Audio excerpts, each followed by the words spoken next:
يا صباح الجمال. النهاردة هنتكلم على الصبار، النبات المعجزة أو بيسموه عصا السماء أو نبات الخلود. كل دي مسميات لحاجة واحدة. الألوفيرا من النباتات الطبية اللي فوائدها كبيرة جدا لدرجة ان هما دلوقتي بدأوا يستخدموها في علاج السرطان. الألوفيرا من النباتات الطبية القديمة جدا في الطب، والتي يتم استخدامها على نطاق واسع جدا، وفي نفس الوقت هو ليه شكل جمالي جدا وناس كتير بتحبه.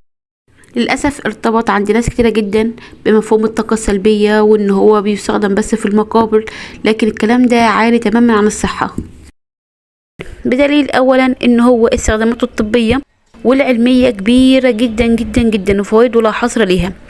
اتنين، اللي بيزرعه كنبات طبي وعلاجي بيستفيد منه لان هو انتاجية الفدان عالية، وبيستفيد منه تجاريا وبيكسب منه، بيحقق منه ربح مالي كبير جدا.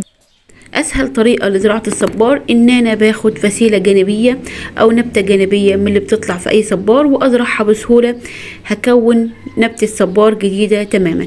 في طريقة تانية ممكن ان انا اعمل نبتة صبار كاملة عن طريق ورقة واحدة بس من الصبار، بس دي بتبقى طريقة صعبة جدا ومش سهل قوي ان الورقة تكون لي جذور وتعمل لي نبتة الصبار. فالافضل ان انا باخد فسيلة جانبية وازرعها عشان اعمل نبتة الصبار جديدة بطريقة سهلة جدا جدا، لان النبتة الصغيرة دي بتكون ليها جذور منفصلة تماما وبيتم زراعتها بكل سهولة.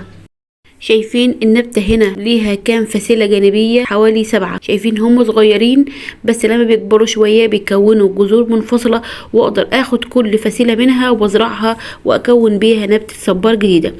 كمان شايفين هنا في جزء كده صغير جديد مطلع بذور، ده موجود جنب الصبار. لما يكبر انا صراحة اول مرة اشوفه، هشوف هيطلع منه ايه.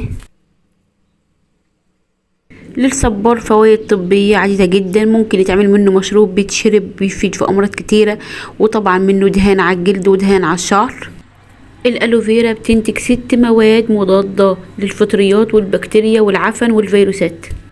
يستخدم لعلاج الامراض الجلدية زي الاكزيما، بيفتح لون الجسم ويوحد لون البشرة. بيمنع كمان قشرة الشعر لو استخدم مع حليب جوز الهند وزيت القمح. جيت الفدان الواحد في السنة من الألوفيرا من 15 ل20 ألف جنيه، وبيزيد تدريجيا كل سنة. بيتم استخراج جل الصبار من الألوفيرا، وهو مفيد جدا في علاج التهابات الجلد والإكزيما وحب الشباب والصدفية وفيروس الهربس. لجل الصبار فوائد كبيرة جدا للوجه، ان هو بيزيل الهالات السوداء وبيحمي من أشعة الشمس ويعتبر واقي شمس طبيعي، بينظف البشرة وبيزيل مستحضرات التجميل، بيبيض ويفتح البشرة وبيجدد خلاياها وبيشيل الترهلات وبيأخر علامات الشيخوخة. دي طبعا دعوة للزراعة، ان انا ازرع في بيتي واخد ثواب، وفي نفس الوقت ده ليه استخدامات طبية انا هحتاجها في بيتي بكل سهولة. يا رب لو عجبكم الفيديو اشتراك في القناة وشير ولايك لكل اللي تحبوهم، ودمتم يا رب دايما بصحة وعافية.